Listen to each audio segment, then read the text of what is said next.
I'm Mike. I have a separate hook in my garage where I hang my golf clubs, designed just for them. Golf is my personal salvation, a way to enjoy solitude. Although I sometimes play with my business colleagues, on Sundays I prefer to play alone. I choose a field that I haven't visited for a long time and order tee time. Despite my hopes for singles, I often play in pairs with other golfers. If I don't get to know other players, I can focus on my game and really enjoy golf.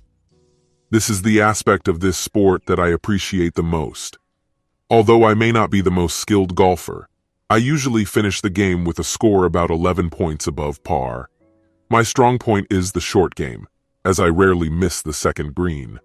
But my shots can be both successful and misses, and this creates problems for me on the field. Some weeks my golf ball hits the right spot without difficulty, while others I struggle with sand traps all day. Golfer friends, I'm sure you understand me.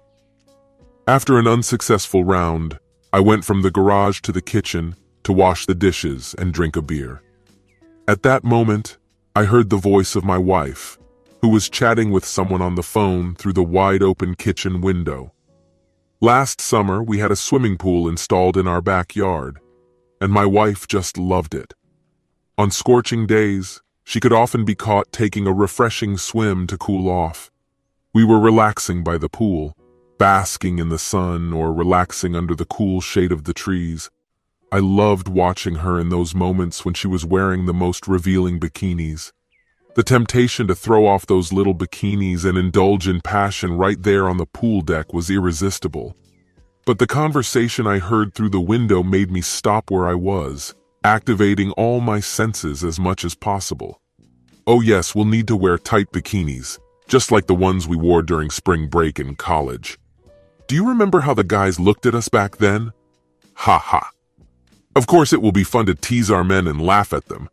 Perhaps some of them will even be embarrassed because they were on vacation and they will have to hide in the water until their excitement subsides. Then we'll find out who has what size. Giggling, she added, "It's going to be very funny, I'm sure." She was enthusiastically discussing the phone conversation. What? Yes, I know I can be a troublemaker, but we girls are going to have so much fun.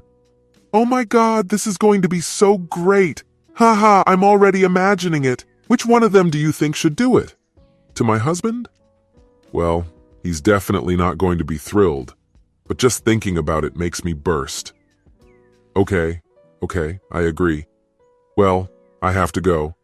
Mike will be back from playing golf soon, and we plan to cook something at the barbecue. Yes, it's good. After a long work week and household chores on Saturdays, Mike enjoys playing golf on Sundays, and I prefer to relax by the pool. Sunday evenings are my favorites, a soothing atmosphere and an opportunity to relax. I like to read, sunbathe, and just enjoy the moment. I can't wait for us all to meet. Bye-bye. My wife finished the conversation. I realized that I was unconsciously holding my breath, and I let out a long, slow exhale. What was she talking about? Whatever it was, it looked like she was up to something incredibly funny, and it seemed to be aimed at me. I had already imagined myself the object of a joke, and now I want to remember my past childhood. Lisa and I have been married for 6 years. We met in college, and I won't go into the details of how we ended up together. I'll just note that I pursued her for 3 years in college before we tied the knot a month before graduation. After the wedding, we moved into a small 2-room apartment outside the college, which was the envy of our friends. Our love for each other was undeniable, and it continues to this day. Over time, our college friends paired up one by one and got married a year or 2 after graduating from college. Since Lisa and I got married before anyone else, in our peer group, we were considered experienced veterans when it came to marriage. Lisa's friends, along with their husbands, decided to refuse to participate in the reunion in honor of the 5th anniversary of graduation from college, and instead rented a cottage on the beach for the weekend. I thought it was a great idea because I didn't have many friends when I was a student. Between playing football to keep a sports scholarship and studying to get a double major in business and accounting, My free time was devoted exclusively to my girlfriend, Lisa. Football, studying, and Lisa were all I concentrated on. Lisa, on the other hand, was getting a degree in psychology, and studying was not difficult for her. She always found time to chat with friends and constantly participated in various activities with her roommates. Even after we got married in senior year, her busy schedule remained the same. When I wasn't on the football field or in the gym, Lisa and I tried to be alone. It so happened that Lisa's 5 college friends, along with their husbands, were organizing a weekend trip that was supposed to take place in 2 weeks. They booked a spacious 6-bedroom house near the beach and planned a 3-day vacation for everyone. I knew all of Lisa's friends, and I had met 1 or 2 husbands before. Although the meeting was supposed to be a much-needed break from work for me, I realized that it would be even more enjoyable for Lisa, since most of the group members were her close friends. The plan for us husbands was simple: hang out, swim, roast delicious food, and drink some beer. But what does it mean to mention that girls in revealing bikinis will try to seduce us? What was their ultimate goal? Perhaps they wanted to relive their wild college days. I'm constantly trying to get out of awkward situations, and Lisa understood that perfectly well. Who wants to be in a difficult and awkward position in public? For example, I was more receptive than many others. During college, I shared with Lisa one humiliating incident from my childhood. My mother ran a kindergarten at home. I was constantly surrounded by 4 or 5 children, both girls and boys, some of them older and some younger than me. The oldest child was no more than 12 years old. At this time, my mother put me in an awkward position and compounded the punishment by publicly ripping off my pants and hitting my bare ass when I was guilty. She gave 3 or 4 hard slaps, not paying attention to who was watching. Often, when I hurriedly pulled on my pants after such an ordeal, I would pay attention to the girls who were staring at me intently. Some grinned, others shyly covered their mouths, trying not to burst out laughing. There were even those who shamelessly pointed and laughed out loud. I've only seen my mom 3 times since I left for college. During the summer holidays, I tried to find a job on campus so as not to return home.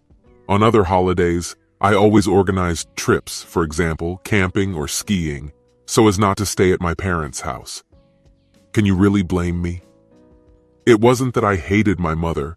It was just that I had no desire to ever be around her again. Naturally, I couldn't completely exclude communication with my mother, so I tried to answer her calls about once a month. She was always curious about how I was doing, and she was eager to find out all the details of my life. Lately, she has been constantly asking when I will please her with grandchildren. Since my father retired, she stopped taking care of the children at home and now expressed a desire to take care of her own grandchildren. In a serious tone, she made it clear to me that I should start working towards achieving this goal. But I couldn't imagine taking my future children to her house. Therefore, I skillfully changed the subject so as not to touch on this issue. I just smiled and nodded, not refusing directly, but also not taking on certain obligations. It was my way of dealing with the situation. I have a strong aversion to conflicts and always try to avoid them at all costs. When my wife and I argue, I usually keep quiet and give her the opportunity to express her thoughts.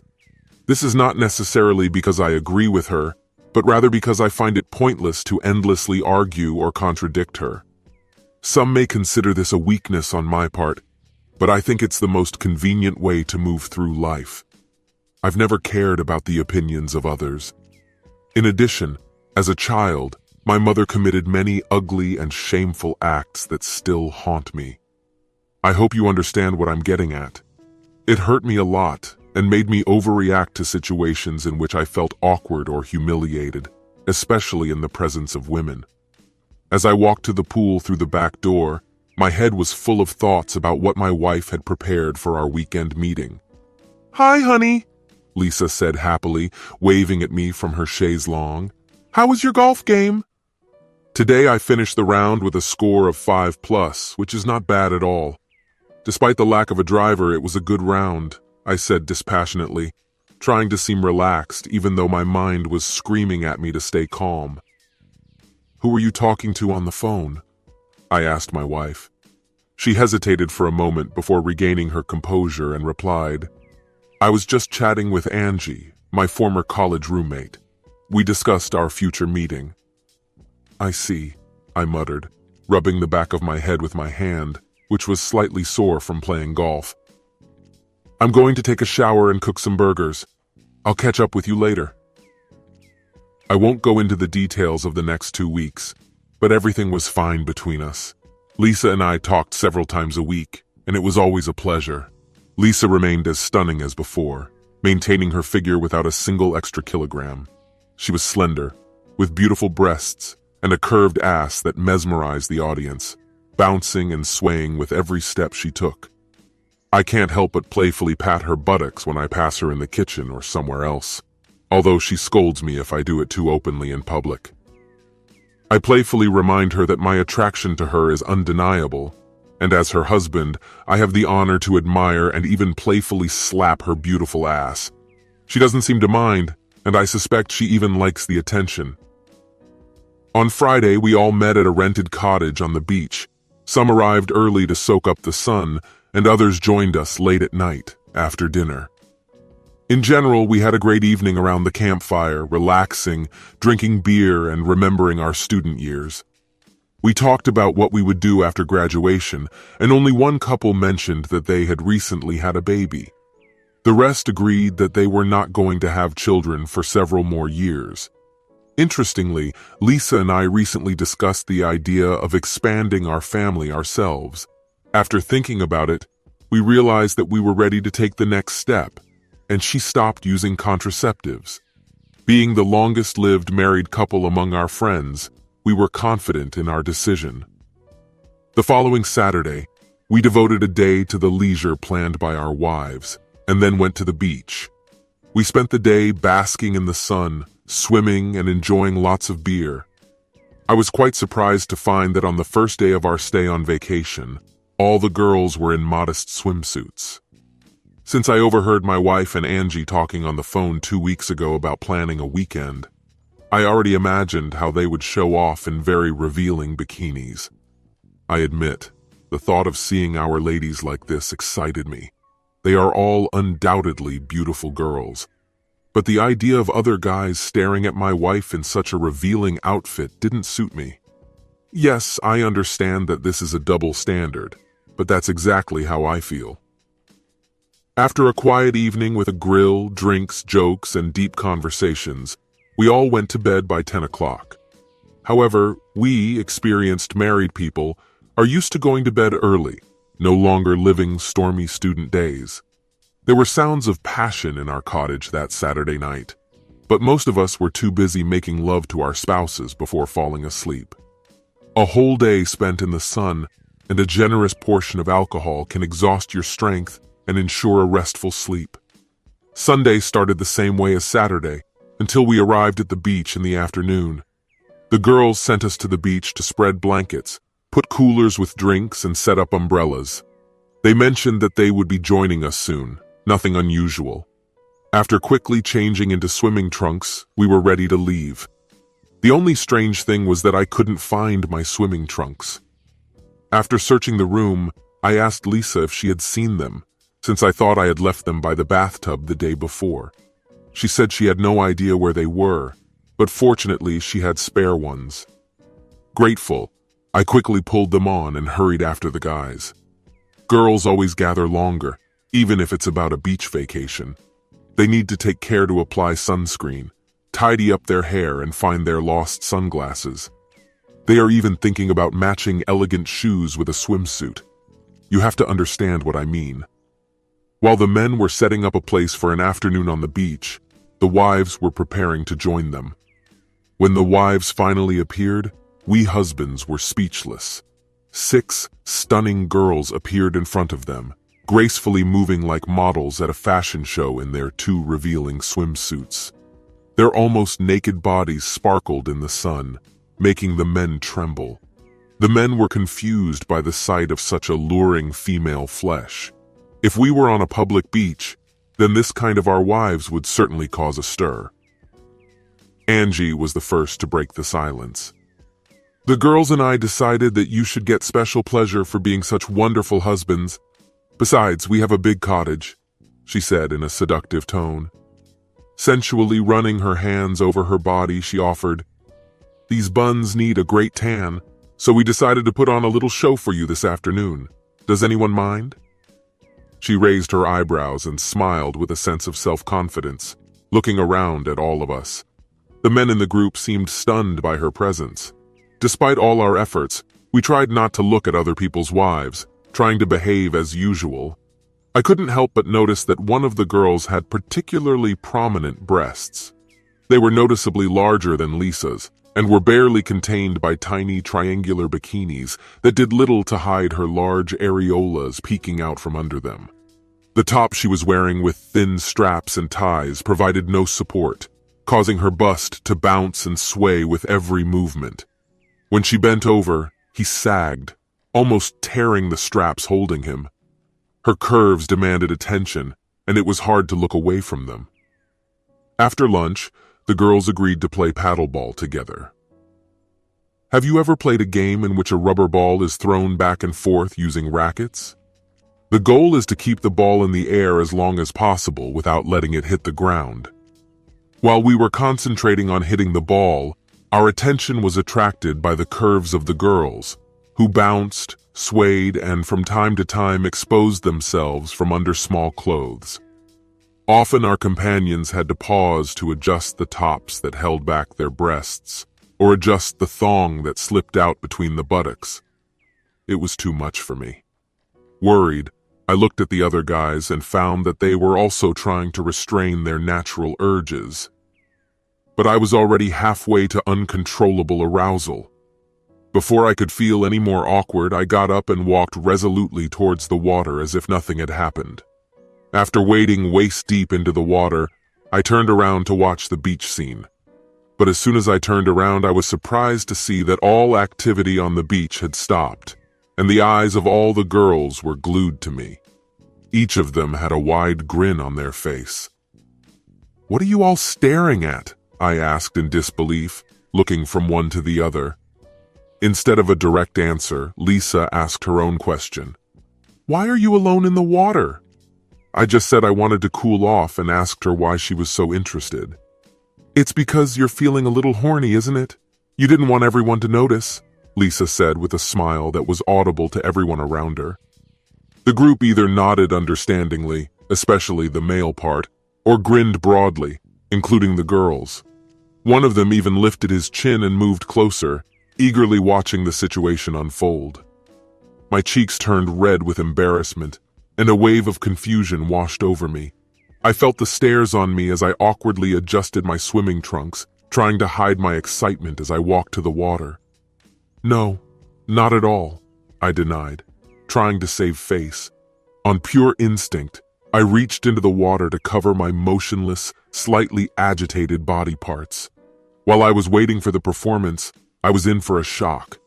My swimming trunks are gone. I looked down and saw that one part of my underpants was floating in the water, and the other was still on my leg. It suddenly dawned on me that Lisa had bought me the so-called disappearing swim trunks. It became clear that Lisa had discussed it with Angie on the phone, and she hinted that it would be a lot of fun. Suddenly, everything fell into place. It seemed that either my wife was planning a prank or her friends convinced her to do it, turning me into an unsuspecting victim who would end up in the missing swimming trunks. At that moment, my mind was full of shock and confusion, which made the world around me seem to fade, and all sounds disappeared. Instead of enjoying the warm sun, I felt icy needles pricking my back. The deafening pounding of his own heart was in his ears. Looking towards the shore, I saw that the girls were laughing silently, pointing their fingers in my direction. A few guys joined in the laughter, and the rest didn't seem to understand what kind of situation was unfolding. Everything seemed to be happening in slow motion, but my mind was racing at lightning speed. I found myself among strangers again, surrounded by judgmental stares, experiencing a childhood nightmare in adulthood.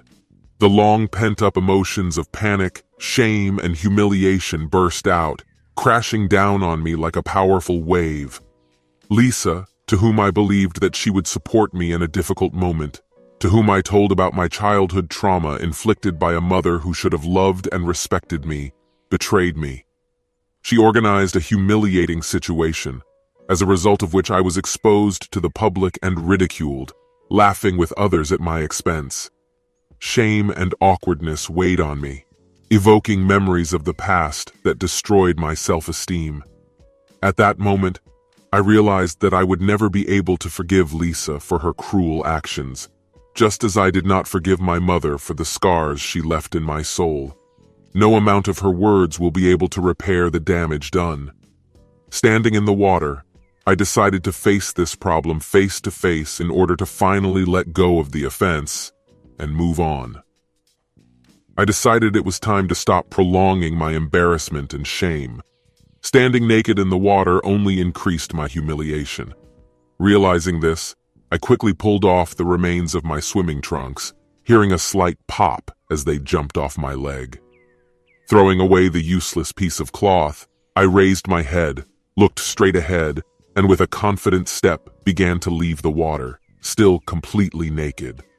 The girls around me started shouting something, but it seemed to me that I was in some kind of detached trance. I reached the shore and continued to move towards the cottage with deliberate, unhurried steps. With each step, it seemed to me that another brick was falling out of the foundation of my marriage. Despite the feeling of heat on my face, I remained focused only on myself. Lisa's laughter stopped when she called after me, "What are you doing?"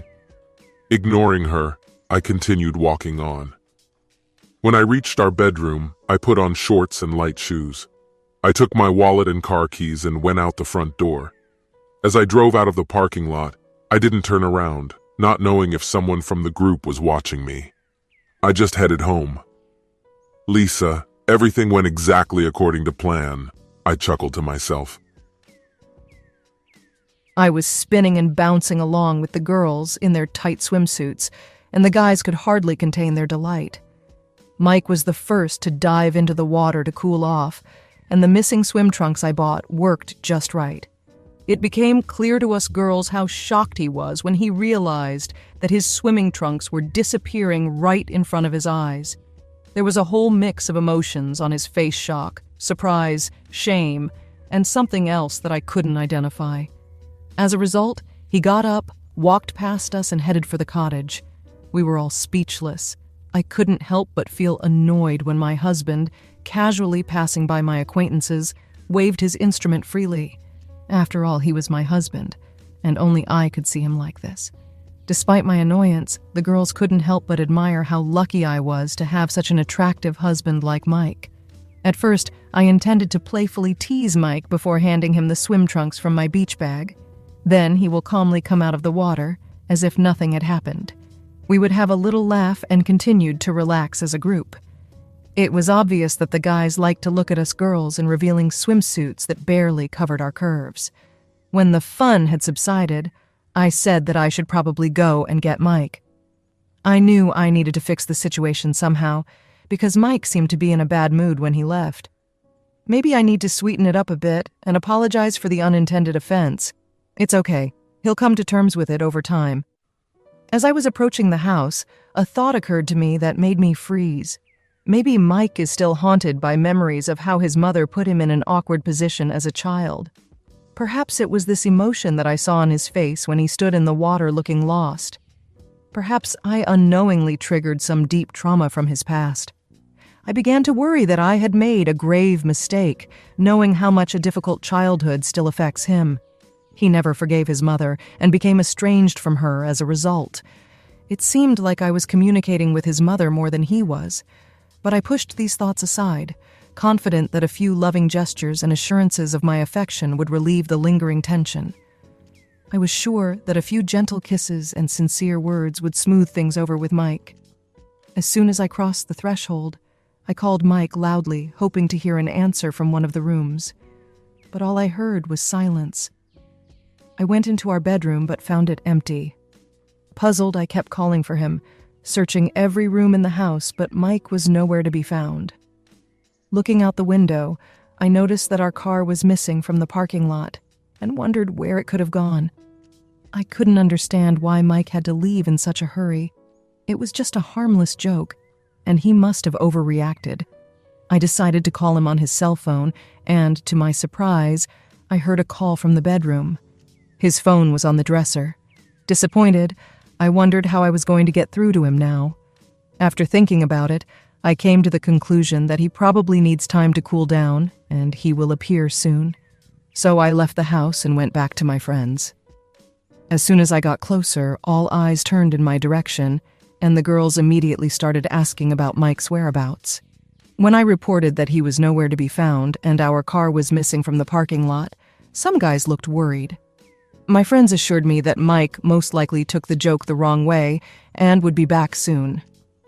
In the end, everyone forgot about the missing Mike, and we continued to play ball and enjoy a sunny day on the beach. On the way home, I remembered that I had left my mobile phone at the cottage, but was comforted by the fact that no one would be able to contact me for a while. Thinking back to the shameful prank Lisa pulled on me in front of her college friends, I couldn't help but wonder how she could have thought that everything would work out. Lisa was the only one I trusted, and childhood traumas related to depression, embarrassment, and humiliation surfaced in situations like today. I couldn't get rid of the feeling that it wasn't an accident. It seemed like it was done on purpose, a cruel prank organized by Lisa. But why would she want to embarrass me like that? Did she secretly like to see me humiliated? She should have known how I would react, how hurt and betrayed I would feel. Did she really think that I would just laugh, dismiss her as a harmless joke? I knew that if I did this, it would only become a weapon for future ridicule. A story that Lisa and her friends would tell and laugh at for years to come. The thought of being the butt of their jokes, reliving that moment of shame over and over again, was unbearable. I knew I couldn't face them again, couldn't bear the thought of them mocking and humiliating me. As I reflected on the events leading up to this humiliating incident, it became clear to me that Lisa had most likely planned all this with her friends. They must have conspired, bought the missing swimming trunks, hid my regular ones, and made me the laughingstock of the whole group. I'm absolutely sure that all the girls were excitedly pulling on swimsuits and talking cheerfully, anticipating the approaching enchanting spectacle, and we guys were specially sent to the beach in advance. But Lisa should have realized that her joke would have negative consequences. Did she really care so little about my feelings that she didn't care if her joke hurt me? I couldn't shake the feeling that maybe Lisa was deliberately trying to insult me. But why? What if I had done the same to her? What if I had planned a trip with friends for the weekend, and then, at the most unexpected moment, pulled off her swimsuit, leaving Lisa completely naked in front of everyone while we all laughed at her? The thought made me shudder. Would she just laugh at it and keep joking? I doubt it very much. I think she would feel incredibly awkward and furious. So no, I think my wife has carefully weighed everything and made a conscious decision to go all the way. So what should I do? Should I just brush aside what happened on the beach, forget and move on? I was no longer a naive child. I was an adult. And this time I was able to stand up for myself, and in a way that was justified for me. To preserve my self-respect and avoid public humiliation, I made the decision not to let anyone treat me like a rag. When I returned home, I wasted no time collecting everything I needed for the week ahead: clothes, necessary documents, and a computer. Deciding to preserve my dignity, I left, not intending to meet or talk with Lisa in the near future. Time passed, evening was approaching, and Mike still hadn't returned, and that made me uneasy. After dark, we started packing up on the beach, knowing that we had to leave the rented cottage within an hour. Having no car, I asked Angie to give me a ride home. Over time, my anxiety only increased. When we said goodbye, the tension was palpable, and I couldn't help but notice the discomfort in the air. Some guys looked confused, avoided eye contact, or left without saying goodbye. Their strange behavior made me wonder if I had made a serious mistake that led to such a sudden change in the behavior of my friends. When I got home, I picked up my things from Angie's car, said goodbye to her, and headed for the dimly lit house. At first, I thought Mike was asleep, but soon realized that he wasn't home either, as his car was missing from the garage, and I couldn't call him because he left his phone. The realization that I was left alone in an empty house made me feel anxious and realize that my prank had failed. I decided to stay at the nearest hotel near work for a week, feeling depressed and in need of a way to calm down. I took a shower to relax and then settled down in front of the TV, hoping to distract myself. But suddenly I woke up, realizing that it was 4 o'clock in the morning. I got ready for work, as I usually arrived before the rest of the team, at 6 in the morning. Waking up so early, I wasn't surprised. Mike didn't come home and didn't even bother to call me. I was torn between anxiety about the situation and anger at Mike for his behavior. How could he just leave without saying a word and not even contact me? It was clear that he did not want to discuss the situation since he did not contact me. When I packed up and went to work, Angie called me and asked what happened to Mike the night before and if we had managed to solve anything. I told her that Mike didn't spend the night at home, which made me very upset. Angie then asked me to tell her about the events that would unfold when Mike returned home. She agreed with me, saying that he was overreacting and needed to grow up. When I ended the conversation and casually tossed my cell phone on the seat next to me, I had a disturbing thought. I was overcome with guilt.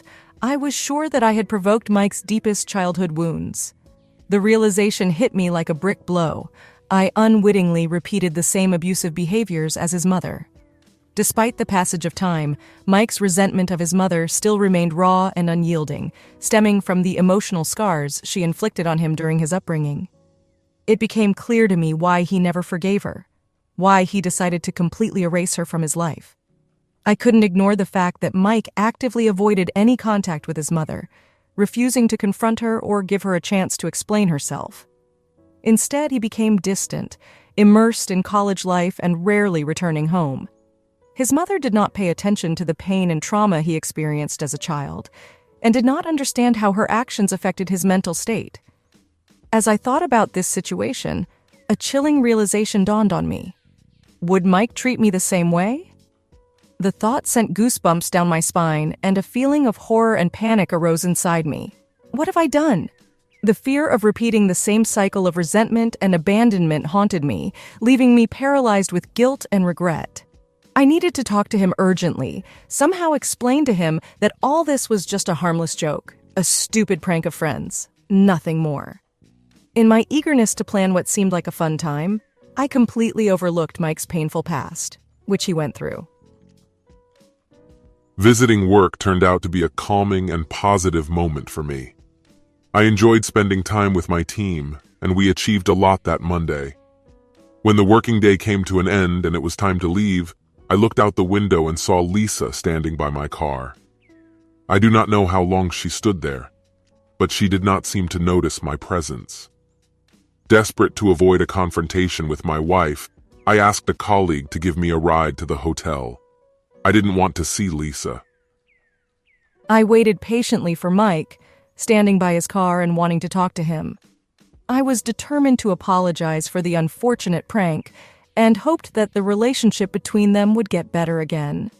He never left the building where he worked.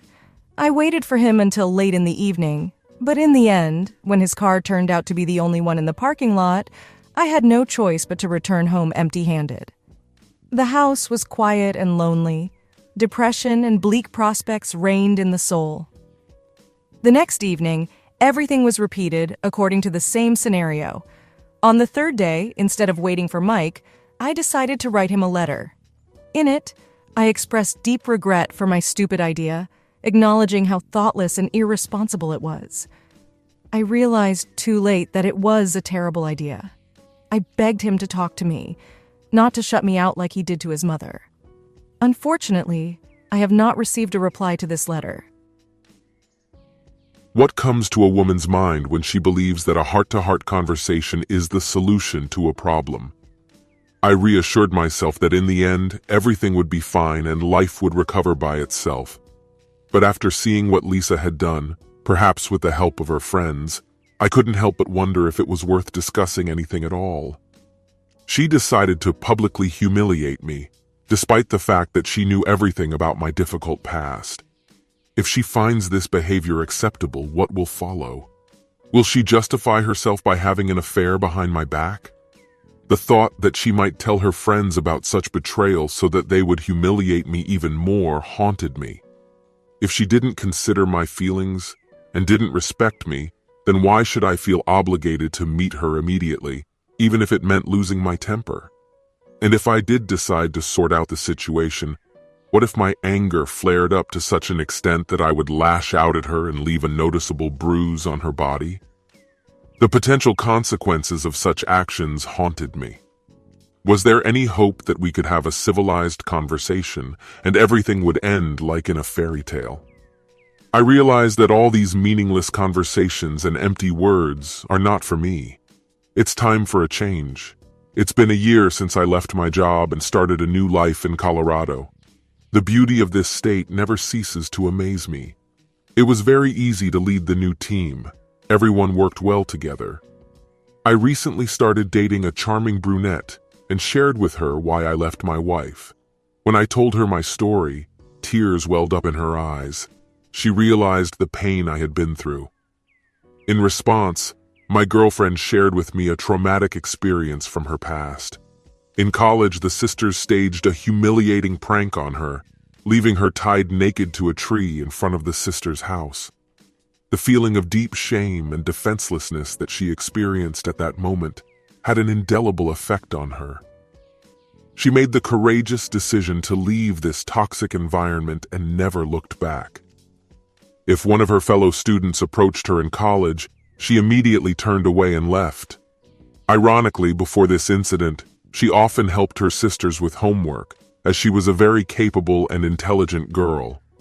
There were rumors that after this incident, the grades of the other girls dropped so much that some of them had to retake exams for the semester. When I got to know her better, it became clear that we were on the same wavelength. We quickly found a common language, shared stories from our past. We swore an oath never to shame or insult each other, and agreed that if a mistake happened by accident, it would be forgiven. We both found solace in supporting each other. It's been a year since I made a terrible mistake that ruined my life. I remember once making a stupid and insensitive joke, not understanding how it would affect my marriage. My thoughtless behavior led to the breakup of my relationship with my beloved husband, who disappeared from my life without giving me the opportunity to explain or apologize. Many people asked me if I had tried to talk to him, as if it was an obvious solution. But he never really gave me the opportunity to do that. I realized that as women, we often consider ourselves entitled to express our opinions without thinking about the consequences. My male friend told me bluntly that I had insulted him and he dumped me plain and simple. He also noted that before joking, I should have thought about how he would react to public shaming. I searched for my ex-husband for a long time, contacted his former employer, mother, and even found his old friends. Unfortunately, no one seems to know where he is now or just doesn't want to tell me about it. It pains me to realize that I may never have a chance to correct my mistake and find a way out. After a while, I found myself homeless due to the inability to pay the necessary amounts. Now I live in an apartment with a work colleague. We rent it together. Despite the current situation, my friend Angie constantly advises me to move forward and start the divorce process. She believes that if my husband lacks the maturity and sense of humor to understand and appreciate our joke, then this clarifies a lot about his character, and I should be grateful that he is no longer in my life. But actually, I miss him terribly every day. We had a wonderful relationship filled with love and happiness. I cherish the role of his wife, and together we dreamed of a full-fledged family. I dreamed of having children, his children. Why did I do such a stupid thing? Why didn't I think about how Mike would react to my prank before humiliating him in front of our friends? I really betrayed him deeply and caused him great pain since he left my life without looking back for a second. The other day, I sent copies of the divorce papers to his mother's house. She called me right after that, her voice full of questions and confusion. I told her about the events that led up to this moment, and by the end of our conversation, she burst into tears. Sobbing, she confessed that she had never realized the extent of the emotional pain her actions had caused her son Mike. When our difficult conversation came to an end, she asked what she should do with the papers, because she had not spoken to Mike for more than a year and did not expect to hear from him in the near future. I just asked her to save the papers in case he ever got in touch. As the reason for the divorce, I indicated that my husband had left me, and the court quickly granted my application since enough time had passed since his departure. After the collapse of our marriage, I received only a few $1,000s. I cynically thought, what a fantastic benefit for me. I let go of the only man I've ever loved, just to have the pleasure of watching him disgrace himself. I once had a loving husband, reliability, the company of friends, and the prospect of having children. But now I felt lonely, broken, and depressed. What luck, I thought sarcastically. Today, the divorce papers from Lisa arrived in the mail, as well as a long letter from my mother. Last month, I sent her a Mother's Day card with my current address in Colorado. Perhaps it was an act of forgiveness that prompted me to turn to her. But today was not the day to read her words. I hid the letter in a drawer in my office, saving it for another time. Now that the divorce was officially finalized, I could finally propose to the new love of my life. This day was filled with joy and excitement. A new beginning loomed on the horizon.